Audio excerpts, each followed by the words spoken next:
Vamos continuar nossa viagem pela arte contemporânea? Nós começamos a falar sobre esse assunto no vídeo Arte Contemporânea 1. Vimos que a multiplicidade é uma das principais características da arte que vem sendo feita desde a segunda metade do século XX. Os artistas que produzem arte contemporânea geralmente misturam técnicas, recursos, temas.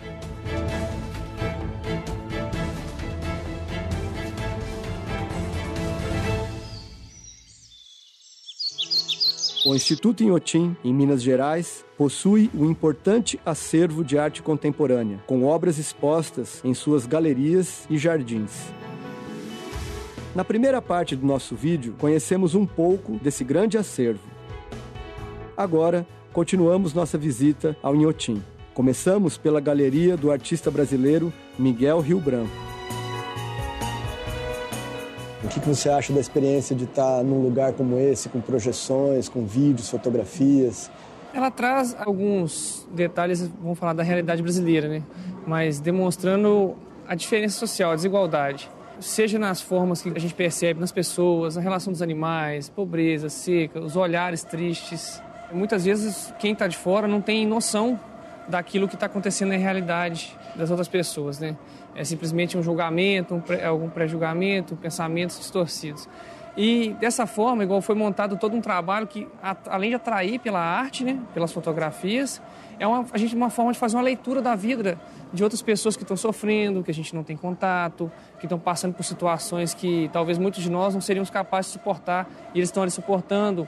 Então, às vezes, a gente é retirado da realidade para ser colocado na realidade da arte, e a partir da arte a gente passa a rever o mundo de outra maneira. Sim, a própria arte, ela te leva dentro dela, é como se você estivesse vendo a sua vida, mas de uma maneira diferente. A arte traz esse intuito.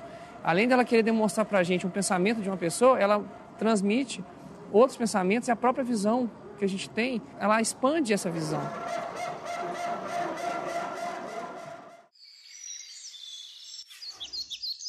Mais uma das surpresas é a Galeria do Tunga. Isso. Essa galeria é chamada de Galeria Psicoativa. E foi feita especialmente a galeria para esses trabalhos. A galeria foi construída para os trabalhos. Alguns trabalhos foram construídos para esse espaço, para esse conjunto, mas também uma retrospectiva da obra do Tunga. Escapa, Teresa.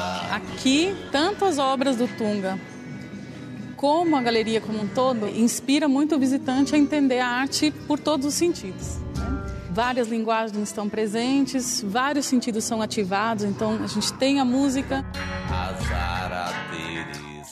No caso da Teresa aqui, foi uma obra feita com funcionários do Inhotim, então 100 homens, 100 funcionários do Inhotim participaram no dia da abertura da galeria, fazendo a Teresa e incorporando, não vou falar atuar, mas incorporando o que seria um preso, estar preso.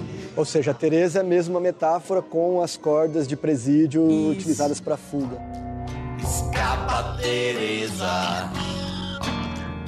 E no caso desse trabalho, A Luz de Dois Mundos, Isso. Quando ele amarra esses rostos europeus, e cria essa relação separada entre os dois mundos, Uhum. Ele está trazendo alguma questão da nossa identidade, colonização? Sem dúvida, por serem dois mundos, pelo título da obra, mas também, de novo, um elemento do Tunga que se repete, que é a ligação, é um fio condutor. Sim. Então, de certa forma, como que essa cultura vai sendo modificada, mas ela está ligada. Eu, pessoalmente, gosto muito desse momento, dessa cena aqui, que é o descanso, é o que nos remete um pouco também ao índio, no sentido da rede. Da rede, que não é necessariamente é descanso, mas é um elemento forte da cultura. E que aquilo que aprisiona ou quase que captura o rosto europeu, a cabeça europeia, vira uma rede, vira um elemento de uma outra cultura. E aí ainda esse trabalho tem a contribuição da trilha sonora do Arnaldo Antunes. Exatamente, que começa um trabalho ligado à Teresa, mas se espalha pelo espaço. E tem uma característica da trilha sonora, ela é repetitiva, ela é circular, ela parece que continua, né? Ela emenda, que também é um elemento importante no resto das obras do Tunga, né? Que é o círculo, é o circular, é o fechar um ciclo, né? A dança é a mesma. Escapa, Teresa. Essa obra que a gente vê agora nasceu no Carnaval de Salvador. Seu autor é o americano Matthew Barney. Primeira coisa que me vem na mente, a máquina dominando a árvore. Mas se você for olhar bem, ao redor dela, quem está sendo dominada mesmo é a máquina. Porque ela não tem como sair daqui, né? Interessante essa tensão que você coloca. Esse trator, ele foi usado numa performance que esse artista fez no Carnaval da Bahia, em que ele brincava com elementos justamente de criação e de destruição, e de elementos de natureza e de cultura. Então você relatou muito bem essa tensão, né? Essas barras de ferro têm uma forma, né, que se multiplicam, você está dando, percebe? Em triângulos. Que formam hexágonos. O que tem hexágono na natureza? As abelhas? As abelhas, que também faz uma similaridade com uma espécie de um olho de abelha, né? Imagens que se multiplicam, né? Ele vai explorar uma coisa formal, vamos dizer assim, que é essa estrutura geodésica, né? Essa estrutura que lembra um pouco os pequenas partículas dos olhos das abelhas, né? Os omatídeos, que existem milhares nos olhos da abelha, que permitem com que ela consiga ter uma visão de 280 graus, né? E que também são estruturas que são conhecidas desde a Grécia Antiga por ligarem dois pontos em uma curva, né? Você não acha curioso que essa terra esteja aí fixa nos pneus? Se não tivesse essa terra aí, seria a mesma leitura? Não, ia ser uma máquina lavada que não ia ser utilizada. Se fosse um trator novo? Sem nada, sem terra, sem barro, sem nada? Seria a mesma sensação? Não conseguiria ver ele destruindo a árvore.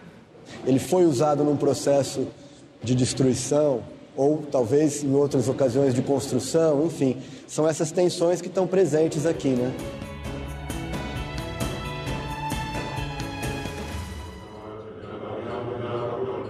E agora, uma obra de arte feita de sons. Esse trabalho é de dois artistas canadenses, Janet Cardiff e George Miller. O título já deixa a gente curioso. The Murder of Crows, ou traduzindo, o assassinato dos corvos. Eu sinto que estamos fazendo um percurso aqui, né? Os sentidos. Então, tivemos muita coisa visual e agora passamos pro som.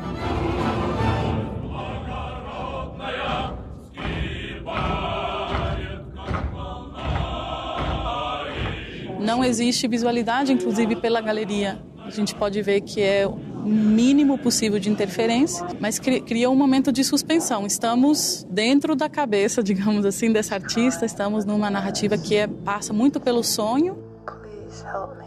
Please help me.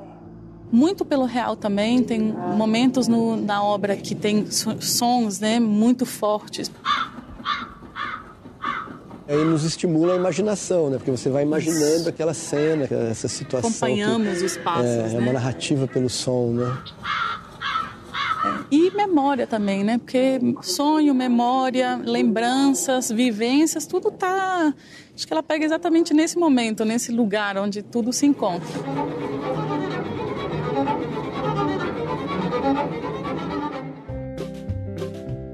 A gente fecha esse nosso passeio pela arte contemporânea com uma obra do americano Chris Burden. O título significa Queda de Viga e foi exatamente assim que a obra começou.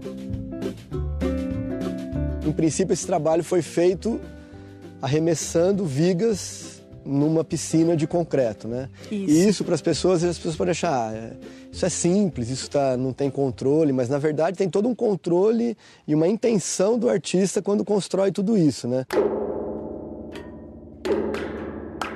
Esse mito de que a arte e que o uso do acaso e que é uma coisa que seria vamos dizer, gratuita, não é bem assim, né? Tem toda uma dimensão de um projeto para isso acontecer, não é isso? Isso, com certeza. É interessante pensar da máquina que jogou essas vigas. Ou seja, temos um guindaste que ergue as vigas a mais ou menos 40 metros de altura, mas percebe que o guindaste é um tipo de construção, um tipo de máquina que é exatamente construída para não liberar a viga, ou seja, para que não haja esse tipo de acidente.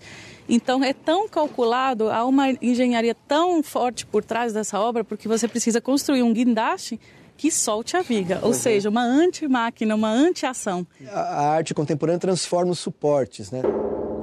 E se antes você pode identificar como um objeto artístico, um desenho, uma pintura, algo que está ali delimitado como objeto artístico, com a arte contemporânea a gente tem outras inserções de materiais e de possibilidades, né?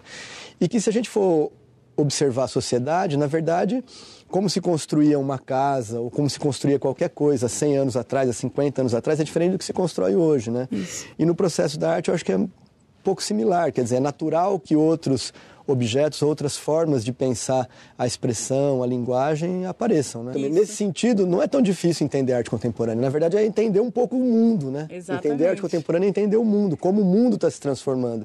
É uma questão que lidamos muito aqui no Inhotim com os visitantes, essa questão, né? Não estão entendendo, não sei o que é. São perguntas que deveríamos nos fazer na cidade. Exatamente. Nós estamos entendendo a cidade? Quando vemos moradores de rua, quando vemos acidentes, isso é fácil. Às vezes é uma pergunta tão potente quanto. Né? E uma coisa que o Inhotim traz é justamente isso, quer dizer, aqui tudo é organizado, né? Uma das coisas que a arte tem, que seria um mito, é essa ideia de que o artista é um desajustado, que é uma coisa romântica ainda, né? Mas que, na verdade, pelo contrário, o artista está todo o tempo organizando coisas, né? Pensando coisas, pensando em como se expressar, construir novas linguagens, né? A organização é uma coisa fundamental na arte, né? Sem organização, nenhum objeto, nenhuma obra de arte acontece, né?